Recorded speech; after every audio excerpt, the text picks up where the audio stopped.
Hello दोस्तों, स्वागत है आपका अपने YouTube channel hi fi study में। तो दोस्तों, पिछले क्लास में हम बिट से रिलेटेड बेसिक कॉन्सेप्ट के साथ कुछ क्वेश्चंस को भी बनाए थे। आज भी कुछ क्वेश्चंस को लेकर के प्रैक्टिस करेंगे, क्योंकि क्या होता है बिना प्रैक्टिस के कॉन्सेप्ट बेफालतू हो जाता है। जैसे कि अगर 200 रुपए किलो हम चिकन खरीद के लाए हैं, अब 5-10 रुपया का उसमें गरम मसाला और चिकन मसाला नहीं डालेंगे तो क्या हो जाएगा, उसमें स्वाद नहीं आएगा, मतलब बर्बाद हो गया। यानी कह सकते हैं कि 5-10 रुपया के चक्कर में क्या हुआ, वहां 200 रुपया बर्बाद चला गया। तो उसी प्रकार से जो हम कॉन्सेप्ट पढ़ लिए हैं और उस कॉन्सेप्ट बेस्ड क्वेश्चंस को प्रैक्टिस नहीं करते हैं तो कॉन्सेप्ट बेकार चला जाएगा। तो देखिए, उस क्वेश्चंस को हम लेकर के आए हैं। पहला क्वेश्चन में क्या कहा गया, जरा देखते हैं कि OA बराबर 3 दिया गया है, सेंटीमीटर मीटर जो माना है मान लीजिए। तो OA बराबर क्या, OA बराबर 3 दिया गया है यहाँ से यहाँ तक। OP 5 दिया गया, OP ये 5 दिया गया है। हमसे क्या पूछा है, PA और PB की लंबाई, PA और ये PB की लंबाई हमसे पूछा गया है। क्या करना है, कॉन्सेप्ट में आप पढ़े थे क्या, कॉन्सेप्ट में यह पढ़े थे कि केंद्र बिंदु से स्पर्श रेखा पर जब खींचा जाता है, केंद्र बिंदु से जब स्पर्श रेखा पर लंब डाला जाता है तो स्पर्श रेखा के साथ 90 डिग्री का कोण बनाता है। कितना का बनाता है, 90 डिग्री का कोण बनाता है। तो इस हिसाब से क्या देख रहे हैं हम यहाँ पर कि ये 90 डिग्री का कोण बना लेगा। यहाँ पर जो है ये 90 डिग्री का कोण बना लेगा। तो ये 3 दिया गया है और OP 5 दिया गया है। ये O हो गया, ये A हो गया, ये P हो गया और OP 5 दिया गया, A 5 दिया गया है। इसको थोड़ा सीधा होना चाहिए था, तिरछा खींचा गया, कोई दिक्कत नहीं है। तो ये 90 डिग्री का कोण बना लिया, यानी कह सकते हैं क्या, हम यह कह सकते हैं कि ये एक समकोण त्रिभुज हो गया। और समकोण त्रिभुज में ये 3 है, ये 5 है, तो अब इसलिए कितना हो जाएगा, ये 4 हो जाएगा। तो इस हिसाब से PA देख रहे हैं हम कि 4 हो गया। तो PB कितना होगा, PA अगर 4 है तो PB भी 4 हो जाएगा। क्यों 4 हो जाएगा, क्योंकि यहाँ पर हम समझते हैं यह है कि एक ही वृत्त के जो स्पर्श रेखा होती है उनकी लंबाइयां बराबर होती है। एक वृत्त की स्पर्श रेखा की लंबाइयां हमेशा बराबर होती है। तो अगर ये स्पर्श रेखा PA है तो ये PB भी स्पर्श रेखा और इनकी लंबाई बराबर हो जाएगी। ये हम पढ़ के आ चुके हैं। चलिए अगला क्वेश्चन में देखते हैं क्या कहा गया है। इस कॉन्सेप्ट को पढ़े थे कि जब दो रेखाएं एक वृत्त को काटते हुए और कहीं बाहर अलग बिंदु पर मिलती है तो क्या रिलेशन होता है, वो आपको पता है, वो पता होना चाहिए। पता होता है कि बड़ का गुने छोटे का बराबर होता है बड़ का गुने छोटे का। इतना चीज तो बताए थे। बड़का गुने छोटे का मतलब AP गुने BP या बराबर होता है CP गुने DP। यहाँ से तो इतना बात बताए थे। आपको AB कितना दिया गया है, AB देखिए इसमें क्या दिया गया है कि AB दिया गया है 18 और BP दिया गया है, BP दिया गया है 10। तो हमको टोटल ना चाहिए, A से लेके P तक चाहिए। तो A से लेके P तक 18 10 कितना हो जाएगा, 28 हो जाएगा।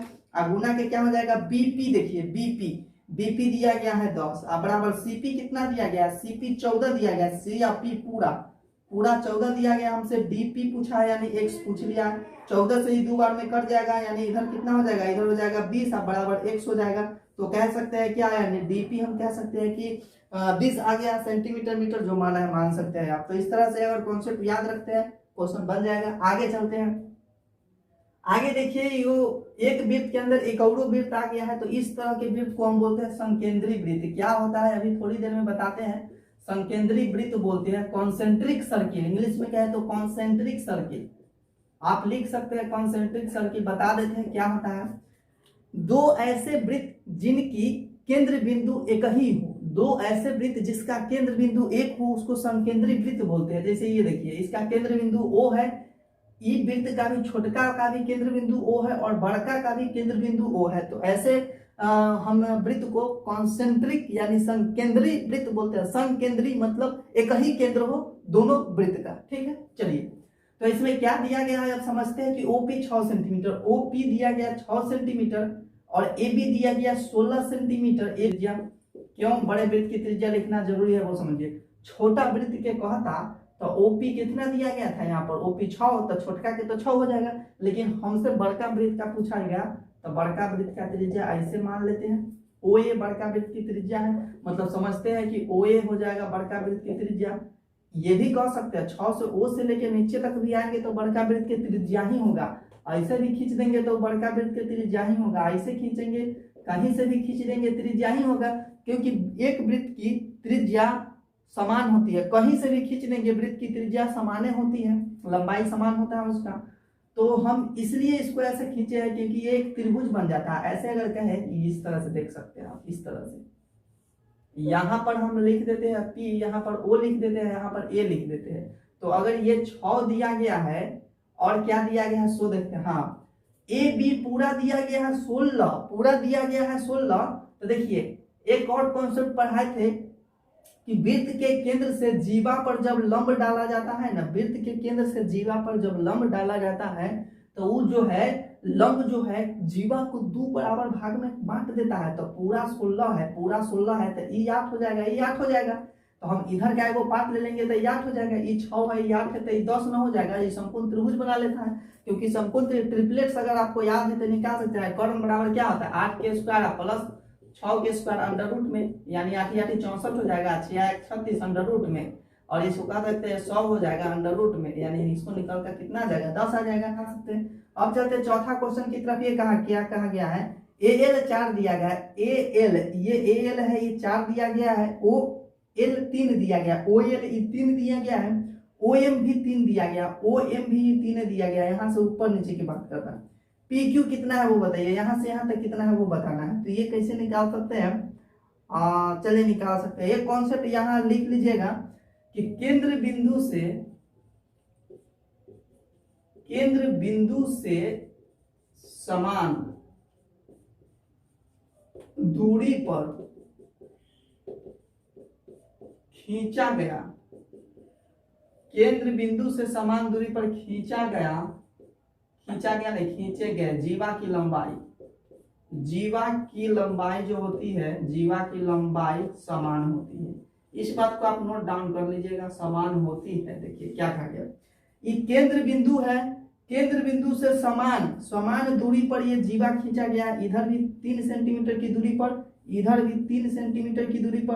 तो समाने दूरी पर ना जीवा खींचा गया है, तो केंद्र बिंदु से समान दूरी पर खींचा गया जीवा की लंबाई हमेशा बराबर होती है। तो देखिए ये 3 दिया गया, ये नीचे में 4 दिया गया है, ये जीवा पर ही लंब डाल देता है कि ये जो है ये लंब जो डाला गया है जीवा पर, वो जीवा को 2 बराबर भाग में विभाजित करता है। तो ये 4 है तो ये 4 नहीं हो जाएगा, यानी टोटल ए बी कितना हो जाएगा 8 हो जाएगा। तो उस हिसाब से पी क्यू भी कितना हो जाएगा 8 हो जाएगा। इसको निकालने की हमको जरूरत भी नहीं थी, हमसे यहाँ कोई पूछ देता है, ये ओपी पूछ देता तो ऐसे निकाल लेते, हमसे ओए पूछ देता तो निकाल लेते। तो यहाँ सीधा समझना यह था कि केंद्र बिंदु से जीवा पर डाला गया लंब जीवा को 2 बराबर भाग में विभाजित करता है।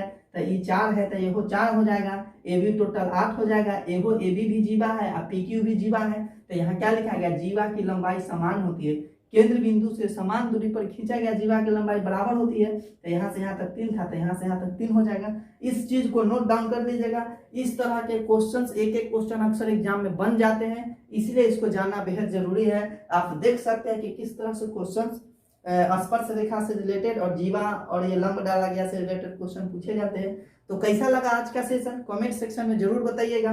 और हाँ, अब क्या वीडियो में क्या सुधार करें, क्लास लेने में क्या सुधार करें, क्या मिस्टेक हो जाती है, इस चीज को कमेंट में जरूर बताइएगा। और अगर मेरे चैनल पर पहली बार विजिट किया, चैनल को सब्सक्राइब कीजिए, वीडियो को लाइक कीजिए। तो फिर मिलेंगे अगले क्लास में, तब तक के लिए जय हिंद।